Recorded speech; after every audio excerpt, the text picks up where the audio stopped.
Alright lads, so we are back with another episode of F1 2015 Career Mode. Now I just thought I'd give you guys a bit of a heads up. I'm going to start slowing down the amount of episodes I upload every single day, but I'm going to give you guys a challenge. If you guys can hit 2,000 likes on this video, then I'll upload the next Career Mode episode tomorrow, and I'll keep this challenge going until the end of this season. So we hit 2k likes on every episode, the next one will be out like straight away. So we'll see how that goes. But here we are for Canada. We are heading into practice. We won the previous race in Monaco, bear that in mind. So we are 1 point clear of Sebastian Vettel. The two Mercedes cars, they're about 30 to 50 points in front of us. So it's going to be mighty tough to catch them unless we can just go on a string of wins for the rest of this season. Let me know where you think we might finish in the driver's standings, but it's time for the Canadian Grand Prix. It's nearly 10 o'clock in the morning here in Canada, where this practice session marks the start of today's action. The circuit in Montreal is built on a man-made island, which is tailor-made for some great racing. It's always enjoyable coming to Montreal as it produces an exciting weekend's racing. High speeds and tough corners means there's always a chance of a driver losing their front wing, going off into an escape road, or even heading into the gravel. Well, the Wall of Champions always seems to catch one or two drivers out because of how close they get to it as they arrive at such high speed. We can probably expect to see someone end up there over the course of the weekend. A few of the drivers have mentioned how important it will be to look after their rear tyres here. I know the Sauber and Toro Rosso guys are particularly worried about how they're going to manage that, as it's perhaps one of the areas they're still trying to get on top of. Lots of low-speed exits means the rears are in for a lot of punishment. It's all too easy to spin them up coming out of a corner too aggressively. It might look great for us as spectators, as we love to see a car driven beyond its limits, but it's not going to result in a great long-run pace. So we're here for Canada, round number 7 of this Career Mode Championship. We're going to take a look at the setup, and we're going to use the Monaco setup that we used to win that race. Now I'm just going to make a few alterations to that setup, and hopefully it should still translate into a very quick car. Basically, we're going to take off some of the downforce. Alright, so starting off with the aero, and I'm going to move that down to 4.1. I may move that down further if I feel our straight line speed isn't up to par, but in terms of the rest of the setup, we're not going to change too much. I'm actually fairly happy with how things are going at the moment. Oh, Carlos Sainz, okay. Cheers for getting in the way, pal. I really, really appreciate that. Surprisingly, we're not losing all of our time in the third sector. It's actually being lost in the first one. So 6/10 in the first, second sector, okay, that's 7/10 to Nico Rosberg, but then only 3/10 in the final. So that was actually really surprising to me. I actually thought we were losing out quite a bit with straight line speed. Good afternoon, and we hope you're ready for an exciting qualifying session as the teams make their final preparations here in Canada. The Canadian Grand Prix has been dominated over the years by Ferrari, McLaren and Williams. They have over 30 wins between them, so I expect a good showing from all of those teams here again today. That's true, but Mercedes have such a strong package this year, it would surely be a mistake to rule them out of a chance of winning. However, Montreal is a very different type of circuit though, where you have to run the lowest downforce settings of the season so far. It's also extremely hard on brakes, so it's all to play for in today's session. So heading into quali, I'm just going to lower the front wing ever so slightly again, maybe to 3.1 wings, and if we find that we still aren't, making the gains we want, then I'll move it down to 2.1 or something like that. Because the track is getting faster, there's obviously more grip, so it should make for an easier car, so to speak. But I've got to say, when you go from practice to qualifying in career mode at least, you lose your setup. So you've got to make sure you save your setup before you head into the next session, because I don't know, for whatever reason. I think it might have caught me out in one of my earlier races. I might have gone into the race with a stock setup, so that may be one of the reasons why we did so poorly in one of those races. But as I said, 3.1 wings, we'll go out on a set of option tyres, and we'll see where we end up. There is a massive, and I say this, massive train of cars right in front of me heading into the first sector. This doesn't look good. Yellow flags too. This is going to be a... Maldonado's in the wall. Shock. Coming up to the line, overtaking a McLaren Honda in the process. It's a 14.6 in P4 at the moment, but this next lap isn't gonna... Thank you. Thank you. This next lap wasn't going to translate into anything anyway, because obviously we had traffic. Lewis Hamilton down in P5. No, he just moves to the top as I say that on a 1:14.3. We're only 3.5 tenths away from pole there, so if we can nail a really good lap at the end of the session with track evolution coming into it, I don't know, the temperatures are pretty cool at the moment. Hopefully it doesn't rain. I don't know, we could get ourselves on maybe the front 2 rows of the grid. Final chicane, we really attack that coming up to the line. This will be our final lap in quali. P2 at the end of the session. We're on the front row of the grid, lads. Oh, what a lap that was. I think we're on the front row there with Hamilton. That is going to put us in a really good position for the race. And man, I'm excited. I actually can't believe we got so high up in the end because we lost 2 or 3 tenths in the first sector to Rosberg. I saw the split and I knew I had to make up for it in the final 2 sectors. And we really did attack that final chicane, and I think that made the difference in the end, getting us on the front row of a Lewis Hamilton. It's just so close to the top. 3 of us separated by half a second, half a tenth, even. That's just ridiculous. Raikkonen only 2 tenths back. Massa's right up there as well, so he's confirming that this Williams is very quick today. But Jenson Button in P10 as well. Fernando Alonso 12th. That McLaren Honda is definitely OP at this racetrack here in Canada. Very interesting grid. I'm very, very excited to head into the Canadian Grand Prix. Let's go. It's nearly 2 o'clock in the afternoon and it's time to go racing here in Montreal. The Grand Prix de Canada was a firm favourite of Michael Schumacher, who won here a record 7 times. Many of our drivers today would be really happy just to win it once. If you want to send your rivals a message, then really there's no better way than to breeze qualifying, take pole position, and then claim you didn't have to push all that hard in doing so. Talk about being full of confidence. There are a lot of variables that can cause a driver to be happy with the car one day to struggling with it the next. Track temperature, excessive tyre wear, or a change of fuel load can all affect the feel of a car. He'll definitely be hoping that when the race gets underway, he's got the same balance as he enjoyed in qualifying. It was a disappointing race last time out for Lewis Hamilton. He needs to bounce back today. In the I love how Maldonado is separated by 2 empty grid slots in last place there. Dwelling on problems and bad performances. Lewis can wear his heart on his sleeve and at times is led by his emotions. I think since his move to Mercedes though, he's showing a greater level of maturity, which is helping him become more consistent in his performances. So I wonder if Maldonado's got a grid penalty there because he's starting like way back in the field. But yeah, the Canadian Grand Prix. Another reason why I'm excited about this race is because of the tyre wear. The rear degradation, shall we say. Lots of low-speed corners. Mechanical grip is going to be a key factor, and making sure you minimize that wheel spin. And for the most part, I actually think we're really good at minimizing that this year compared to the AI. We saw in Bahrain how we were able to catch up people in front of us who were so much slower at the end of the race, just simply down to tyre wear. Monaco was like that to a degree. Hamilton was sort of faster than us at the start of the race, but then as the stint wore on, we actually got quicker and quicker. So that's why I'm really excited about this race. Race strategy, it is a one-stop, going on to the primes on lap 16 or 17. So I'm going to take the super soft tyres as long as I can and make a really nice and easy run to the finish on a set of primes.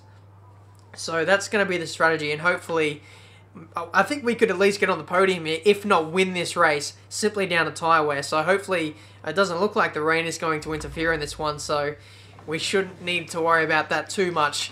Now, time for the race start. 5 red lights, and away we go. Oh, Rosberg has got off to a super start there. Just the launch was awesome.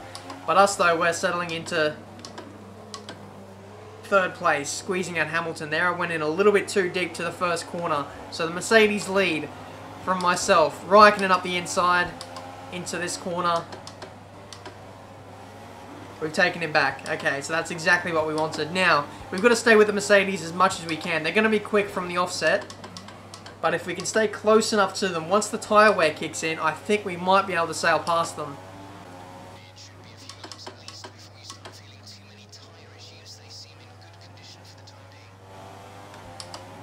DRS is available on this lap. We've got to make sure that we clear both the Ferraris by 1 second, but it doesn't look like we're going to do that. Also, critical that we stay within 1 second of Hamilton too, so we can piggyback onto the back of him. Oh, wow. What a terrible corner that was. Vettel's going to follow us through too, but Raikkonen has DRS. The slipstream, though, is just no match for DRS. It's going to be 3 wide coming into this corner. Lost the back end, but we take back P3. Wow. And Raikkonen, out of all that, he's actually lost out the most there. Back down to P5. I can't turn for the hairpin. I'm just losing so much time. Hamilton pulls away by about 2 or 3 tenths in that corner alone. And now Vettel is on the attack. Somehow we have DRS. That makes no sense. Vettel has DRS too. Okay. You know what? I'm not going to complain. Let's just save my race in a way. Here goes Vettel. Around the outside. I've got DRS too because we're so close to Hamilton. This is literally the only thing that's saving me from losing a spot on the podium. Hamilton's getting slower though through the first and second sector now. Tyre wear already starting to affect the Mercedes. Seriously, Hamilton is getting very slow now. Like, I'm not even having to push now to stay with him. Before I had to run fast on all the straights, and now I'm just running and cruising in standard. I think it's only going to be a matter of time before we get Hamilton. There goes Vettel, up the inside. This is annoying because we're scrapping a little bit with Vettel now. It's holding us up from getting to Hamilton. No DRS this time, we're essentially on our own here. Is Vettel going to go up the inside into the final chicane? No, he does not. It's getting fucking very close between us two though. Here we go. We've got a nice run on Hamilton now. He's got a poor exit off the final corner. Slipstream, DRS. Into the first corner. We lose the back end. Just trying to put as much... Oh, we've made contact. Probably didn't leave enough space there with Hamilton and he slipped through. Vettel has gone through too for a podium. Jeez, this race is going off in the last few laps. Back on the attack now on Vettel. He's going to go defensive into the... Oh, he's done a... Oh, Vettel's got a bad exit of the final corner. This is going to be side by side now heading into turn 1. Oh, lost the back end again. The braking zone of the first corner. But Vettel, yeah, he's still got enough grip in his tyres to maintain P3. We'll see if we can get him this time. Watch his exit. He just loses the back end so much there. That's a bad exit as well.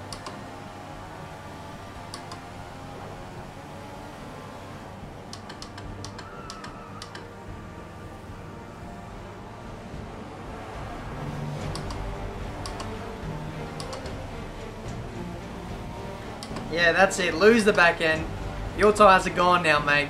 We're going to go up the inside now into turn 1. And this time, surely, we're going to maintain P3. That's it. Job done. Back into the podium. Coming into the pits now. 1 lap earlier than what I would have liked. But I'm just going to go for the undercut. Rosberg, he's followed me in as well. So Hamilton is the one who stayed out. Vettel holds us up from releasing into the fast lane. That's going to cost us crucial time against Hamilton because we were closing the gap quite massively in those final 2 laps. Hamilton's come out of the pits now and he only just gets out in front of us. This could be a bit of a battle here as he has cold tyres for this first lap. Yeah, he's definitely got cold tyres. We're going to have to sneak it up the inside coming into this next left-hander. This is going to be our best chance in a very long time. We had to take that. Here comes Lewis around the outside into the final chicane. Nowhere where he can really go there. But, yeah, Lewis, very threatening in a straight line. Here goes Lewis, side by side again into the final chicane. Oh, man. I don't know how many times we can do this before we crash. Lewis just needs to chill because I'm using up too much of my fuel by squabbling. I'm using up my tyres. You can argue I'm probably using up my brakes too. And all this is just allowing Rosberg to get away. I say that, and now Lewis, he's dropped off by about a second, maybe 2 seconds in the last couple laps, so I think he might have just gone into fuel con mode. On the previous lap, we went purple. I'm not too sure if the fuel load has all of a sudden come down or what, because we've just found a lot of pace recently. Nico's catching up to some lap cars here. Hopefully they can hold him up and maybe present some opportunities. Here we go. This is exactly what I wanted. I think this is a McLaren Honda. Getting right in the way of Rosberg here. this race is about to get blown wide open in terms of excitement, because we're catching up to a batch of lap cars, and Rosberg is right in front of us too. We're going to have to negotiate all these lap cars together while scrapping for the lead of this race. This is going to be insane. Are the lap cars going to be nice? It looks like no, they're not. Alonso is going to be an absolute prick to Rosberg here. Pulls out of the way there. And then he moves back in front of him. Wow. Is this lap car going to let me through? No, it's Maldonado. Stay away, Maldonado. Jesus. It's the worst possible place you could let the leaders through. Ericsson, or... Here we go. Another bad exit for Rosberg off the final corner, which way he's going to go defensive. I'll let him go that way. We go clean around the outside, into turn 1, and into the lead of the Canadian Grand Prix with only just 3 laps to go. The traction is fading, the tyres are fading, everything is fading, but Rosberg, his effort, his motivation to get the lead back is not fading one bit. What a race this is turning into. 2 more corners and 2 lap cars is all that separates us from the Canadian Grand Prix and another race win. Final couple of corners. Carlos Sainz, I think Hulkenberg, right in front of us, are battling quite hard.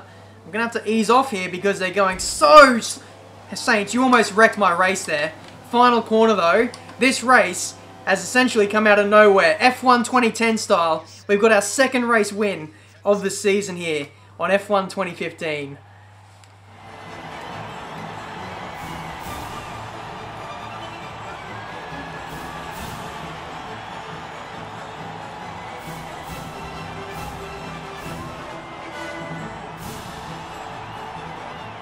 A fantastic drive by Valtteri Bottas produced a stunning win today. The Williams team will be ecstatic with that result. Yes, definitely. It was a brilliant race, and one that you can tell the fans really enjoyed. That's it for today's Grand Prix, and from Ant and I, it's goodbye, and see you again next time. That was just an incredible race. It was us versus the 2 Mercedes and Sebastian Vettel. I don't know how we did it, but on pure race strategy, we got the undercut on Hamilton.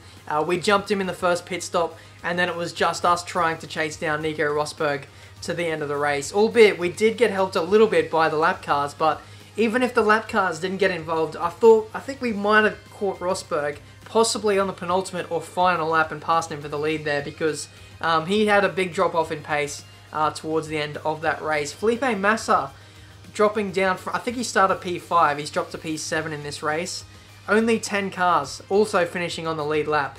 What a fantastic race that was. Leave a like if you enjoyed that one. As I said, if we could hit 2,000 likes on this video today, then the next episode of Career Mode will be coming out tomorrow. So, yeah, just a fantastic Canadian Grand Prix. I don't think you could ask for a better race than that, but let me know down in the comments where you think I might finish in the driver's standings this season. I think if we continue like this, we could really challenge Mercedes for the Drivers' Championship. Just 43 points behind Lewis Hamilton now, who finished 3rd in that race.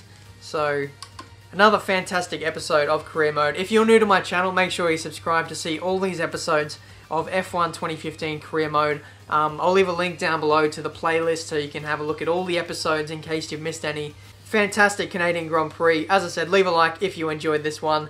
And until my next video, guys, I'll see you next time.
Take that.